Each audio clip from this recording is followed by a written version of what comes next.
बिस्मिल्लाहिर्रहमानिर्रहीम। अस्सलाम वालेकुम नाज़रीन, आप यूट्यूब चैनल देख रहे हैं। मैं इमरान ख़ान हूँ। ये अपोजिशन के लिए बहुत संजीदा वक्त था और उन्होंने एक मोमेंटम बनाया था, लेकिन उसके बाद वो एक नए रास्ते पे चले। जिस बात का खौफ था, जिस बात का डर था, वही हुआ है। देखिए, टेक्निकली समझें कि ये जो सेनेट का इंतखाब है ये क्यों इतना अहम था और इमरान ख़ान को ऐसा क्या मिल गया है और आने वाले दिनों में इमरान ख़ान साहब ऐसा क्या करने जा रहे हैं या क्या कुछ कर सकते हैं जिसकी वजह से अपोजिशन की नींदें हराम थी। उन्होंने जितनी इन्वेस्टमेंट की थी, जितना पैसा लगाया, वो सारा ज़ाया हो गया। बहुत कोशिश की उन्होंने किसी तरह चेयरमैन सेनेट उनका बन जाए, लेकिन हो नहीं सका।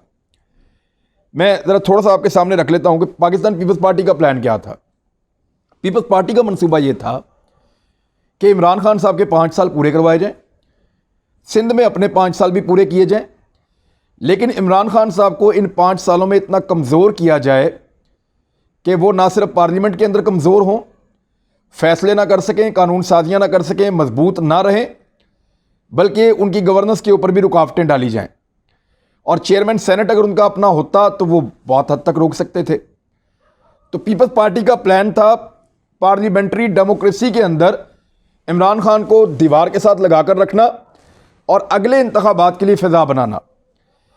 जबकि PMLN का प्लान मुख्तलिफ था। इमरान खान साहब को एक दिन भी मियाँ नवाज शरीफ साहब नहीं चाहते थे कि वो हिस्सा रहें हुकूमत का, या वो हुकूमत में रहें या उनकी हुकूमत चलती रहे।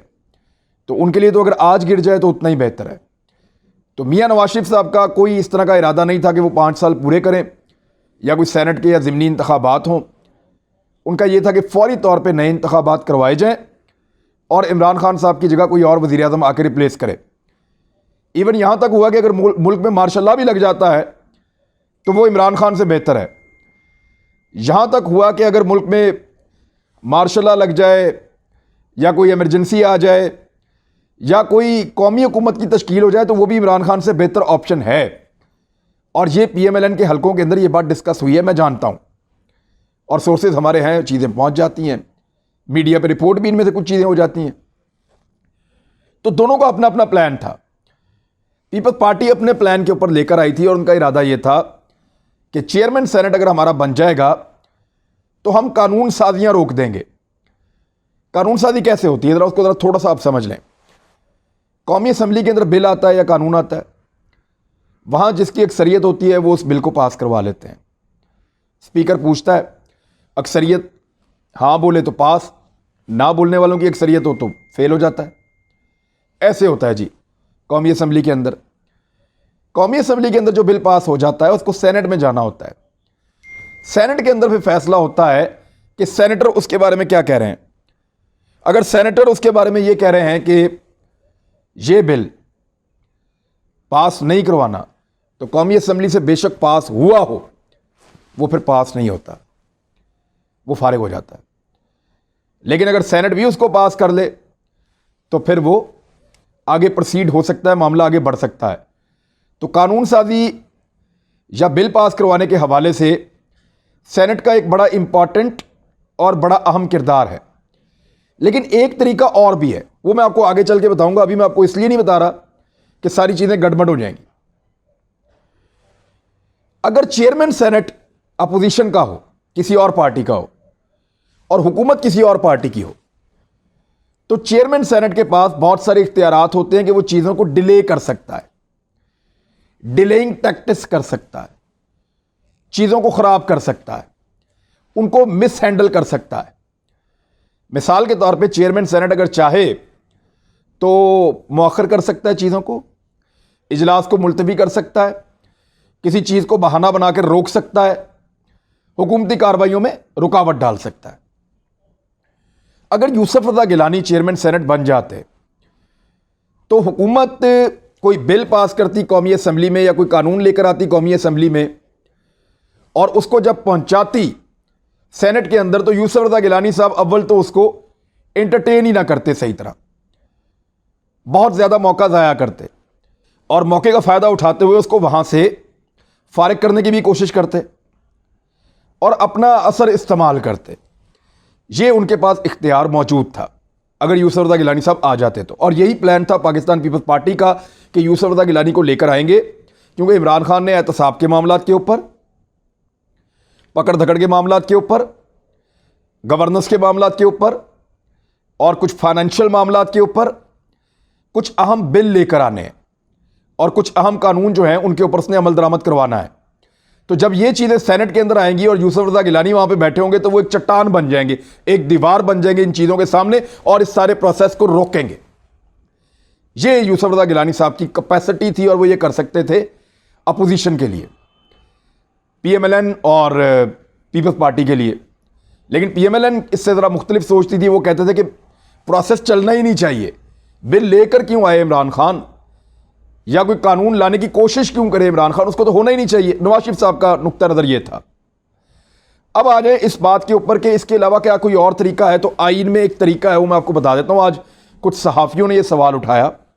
उन्होंने कहा कि इस वक्त भी सेनेट के अंदर जो अक्सरियत है वो अपोजिशन की है, यानी उनके गलत वोट डले हैं, इस वजह से वो हारे हैं। वरना 49 उनके पास हैं और 50 हुकूमत के पास हैं, 48 हुकूमत के पास हैं। और अगर आप इसको ऐसे देखेंगे, उन जमात इस्लामी का एक वोट शामिल करें या एक वो जो वोट ख़राब हो गया वो भी शामिल करें, तो इस तरह उनके बन जाते हैं कोई 51 के करीब और हुकूमत के पास रह जाते हैं 48, तो टोटल 99 है। तो अपोजिशन ने अपनी अक्सरियत तो साबित कर दी, लेकिन चेयरमैन सेनेट नहीं बनवा पाए। अब कुछ सीनियर सहाफ़ी ये सवाल उठा रहे हैं, तो ऐसी सूरत हाल में सेनेट से हुकूमत बिल कैसे पास करवाएगी? बड़ा अहम सवाल है, लेकिन हम हैं ना इसका जवाब देने के लिए। मैंने इसके ऊपर रिसर्च की और पता किया कि ऐसी सूरत हाल में ये बिल कैसे पास होता है, ये एक आम सहाफ़ी को भी पता है। तो मैंने इसका जो आइन वगैरह निकाला है सारा, आइन पाकिस्तान के आर्टिकल 54 की शिक नंबर 1 और आर्टिकल 56 की शिक नंबर 3, इसके तहत सदर पाकिस्तान पार्लियामेंट का जॉइंट सेशन बुलवा सकते हैं जब उनको लगे। पार्लियामेंट का जॉइंट सेशन सदर पाकिस्तान बुलवा सकते हैं, ये मैंने आपको कह दिया कि ये उनके पास इख्तियार है। यानी वो कौमी असम्बली का इजलास भी बुला सकते हैं, वो सेनेट का इजलास भी बुला सकते हैं, और जॉइंट सेशन ऑफ पार्लियामेंट जो है उसको कॉल कर सकते हैं सदर पाकिस्तान कि दोनों हाउस इकट्ठे हो जाएं, अपर हाउस लोअर हाउस, यानी जो एमएनएज हैं वो भी आ जाएं और जो सेनेटर्स हैं वो भी आ जाएं। अब जरा आ जाएं आप नंबर गेम की तरफ, फिर मैं आपको मिसालें देता हूं। कानून ये है 19 अगस्त 2020 को ये हो चुका है, और इसके अलावा ये हो चुका है एक मरतबा दोबारा 12 अक्टूबर 2020 को। मैं आपको हालिया 2 मिसालें दे रहा हूं कि कौमी असम्बली में हुकूमत ने बिल पास करवाया, सेनेट में हुकूमत के पास अक्सरियत नहीं थी, वहां अपोजिशन के पास अक्सरियत थी, और उस वक्त आपको पता है कि अपोजिशन के पास जो है वो 60 से ज़्यादा थे उनके पास सीटें, और हुकूमत के पास 30 से कुछ ज़्यादा थी। तो इसलिए हुकूमत जो है वो इस काबिल नहीं थी कि सेनेट के अंदर बिल को पास करवा लेती। तो फिर पार्लियामेंट का जॉइंट सेशन बुलाया गया, और उस सेशन के अंदर अपोजिशन के 34 बंदे गैर हाजिर थे, हुकूमत के 18 बंदे गैर हाजिर थे। टोटल वहाँ पे वोटर जो मौजूद थे उनकी तादाद थी उस दिन यानी 200 वोट पड़े, 200 वोट पड़े थे हुकूमत को, इसमें 200 वोट पड़े थे उसको हुकूमत को, और 190 वोट आए थे हुकूमत की मुखालफत में, और 8 बिल पास करवा लिए थे पार्लियामेंट के जॉइंट सेशन में हुकूमत ने। इसके बाद 12 अक्टूबर 2020 को जब मुश्तरका इजलास बुलाया गया तो फैटफ के 3 बिल हुकूमत ने ऐसे ही पास करवाए थे। इन्हें आपको मैं आसान मिसाल करके बता देता हूं ताकि आपको समझ जाए कि इमरान खान ने क्या जीता है और अपोजिशन ने क्या हारा है सेनेट के इलेक्शन में। जरा इसको समझें आप। इस वक्त अगर मैं टोटल नंबर आपको बताऊं तो 340 में से 180 एमएनएज हैं इमरान खान साहब के पास और 160 हैं अपोजिशन के पास। तो सादी बात है कि 20 उनके पास ज़्यादा हैं हुकूमत के पास, तो हुकूमत बड़े आराम से सादा अक्सरियत से अपना बिल या अपना कानून ला सकती है कौमी असम्बली के अंदर। यहां से पास हो गए। अब चले जाएं आप सेनेट के अंदर। सेनेट में क्योंकि चेयरमैन हुकूमत का बन गया इसलिए वो फटाफट उसको सेनेट के अंदर पेश कर देगा। एक तो ये प्रॉब्लम खत्म हो गई हमेशा के लिए कि अगर अपोजिशन का होता तो वो तंग करता, परेशान करता, तो सादिक संजरानी वो फौरी तौर पर उसको पुट करेंगे। अगर उस दिन हुकूमत और अपोजिशन के पूरे पूरे बंदे हाजिर हों तो हुकूमत के पास 48 और अपोजिशन के पास 51 वोट होंगे, यानी हुकूमत सेनेट से यह बिल पास नहीं करवा सकेगी। ऐसे में सदर पाकिस्तान कॉल कर देंगे पार्लियामेंट के ज्वाइंट सेशन को, और अगर सारे बंदे भी आ जाते हैं तो 340 जमा 99 ये 439 बंदे टोटल बनते हैं, 439। तो इसके बावजूद अगर यहां से 3 बंदे हुकूमत के कम हैं तो कौमी असम्बली में 20 बंदे ज्यादा हैं, तो 17 वोटों की अक्सरियत हुकूमत के पास मौजूद रहेगी। जरा इसको दोबारा समझ लें आप कि पार्लियामेंट का ज्वाइंट सेशन उस सूरत में बुलाया जाएगा जब कौमी असम्बली में हुकूमत ने एक बिल पास करवाया, अपनी अक्सरियत का फायदा उठाते हुए सेनेट के अंदर उसको अपोजिशन ने रद्द कर दिया। सदर पाकिस्तान ज्वाइंट सेशन बुलाएंगे, हुकूमत और अपोजिशन के जब टोटल बंदे गिने जाएंगे तो वहां पे हुकूमत के 17 बंदे ज्यादा होंगे और उसकी वजह से वो बिल या कानून पास हो जाएगा। और क्योंकि चेयरमैन सेनेट अपोजिशन का नहीं है तो वो हर्डल डाल के चीजों को लंबा भी नहीं कर सकेगा। ये है जी इमरान खान साहब ने जो अचीव किया है और इसी का उनको फायदा पहुंचा है। नवाज शरीफ और ये कुछ सहाफ़ियों ने क्योंकि सवाल उठाया था, बड़े सीनियर सहाफ़ी हैं पाकिस्तान के, बहुत बड़े बड़े नाम हैं, वो ट्वीट भी कर रहे थे, अपने प्रोग्राम में भी पूछ रहे थे, तो मैंने कहा मैं आपको बता दूं कि ज्वाइंट सेशन की जो ऑप्शन है वो हमेशा अहम मौक़ों के लिए सदर पाकिस्तान के पास मौजूद रहती है। अब जो डर था ना वो होने जा रहा है। इमरान खान साहब वो सारे बिल लेकर आएंगे जो अपोजिशन के लिए मुसीबत बनेंगे। अब वो सारी चीज़ें करेंगे जिसके लिए उनके हाथ बंधे हुए थे और वो परेशान थे माजी में, और वो अब सारा कुछ कर सकते हैं। यानी माजी में उन्होंने जो बिल वगैरह पास कराया उसमें अपोजिशन ने नीम रजामंदी जाहिर की। उन्होंने बेशक सेनेट में तो नहीं लेकर आया, लेकिन ज्वाइंट सेशन के अंदर उन्होंने छुट्टी कर दी ज़्यादातर लोगों ने, और उन्होंने कोशिश की कि इमरान खान साहब अपना बिल पास करवाएं, ये पाकिस्तान के मफाद के लिए। लेकिन इमरान खान साहब एहतसाब के हवाले से कोई बिल पास नहीं करवा सकते थे क्योंकि वहां पे अपोजिशन अपनी पूरी नुमाइंदगी को यकीनी बनाती थी, अपने सारे बंदों को लेकर आते थे कि यहां पे इमरान खान को हमने नहीं करने देना काम, वरना ये तो छोड़ेगा नहीं। और क़यादत जो है वो बंदे गिन गिन के बुलवाती थी। लिहाजा अब वो अक्सरियत उनके पास नहीं है।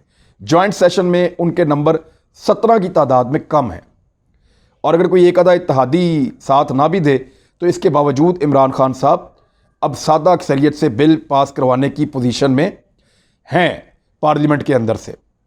तो ये ताकत नहीं चाह रही थी अपोजिशन के इमरान खान को मिले, लेकिन जिसको अल्लाह ताला दे, अब ये ताकत इमरान खान के पास आ गई है।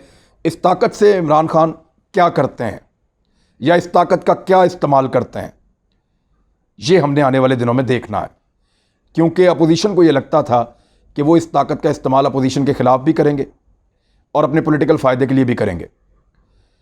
क्या अपोजिशन के अंदाजे ठीक थे? उनका ये खौफ ठीक था? और नवाज शरीफ साहब क्योंकि इस सारे को लेकर जाना चाहते हैं एक एहतजाज की तरफ, तो मेरे ख्याल में अब अपोजिशन के पास इसके अलावा कोई चारा नहीं बचा कि वो एहतजाज के ज़रिए से या ज़ोर लगा के इमरान खान की हुकूमत का ख़ात्मा करें, वरना उनको तैयार रहना पड़ेगा। बड़े मुश्किल कवानीन और बिल आने वाले हैं आने वाले वक्त के अंदर, और वो अब अपनी अददी बर्तरी के ज़रिए से इसको रोक नहीं सकते। बहरहाल इमरान खान साहब ज़्यादा अग्रेसिव होके आएंगे, ये सब जानते हैं, और उनके खिलाफ अपोजिशन भी ज़्यादा अग्रेसिव हो जाएगी, ये भी सब जानते हैं। लेकिन अपोजिशन का मोमेंटम टूट चुका है, वो पार्लिमानी सियासत में वापस आ चुके हैं। यानी गिलगित बल्तिस्तान का इलेक्शन लड़ना, फिर ज़िमनी इलेक्शन लड़ना, फिर सेनेट इलेक्शन लड़ना, अब वो इस निज़ाम का हिस्सा बन गए हैं। अब इसको धक्का दे के कैसे गिराएंगे, इस असम्बली को जाली कैसे कहेंगे जिससे उन्होंने खुद यूसुफ रज़ा गिलानी को जितवाया है वोट खरीद कर। तो ये है सिचुएशन, और ये है वो अचीव किया जो इमरान खान ने। अब तक के लिए इतना ही। अपना ख्याल रखिएगा, इस चैनल का भी। अल्लाह हाफिज़।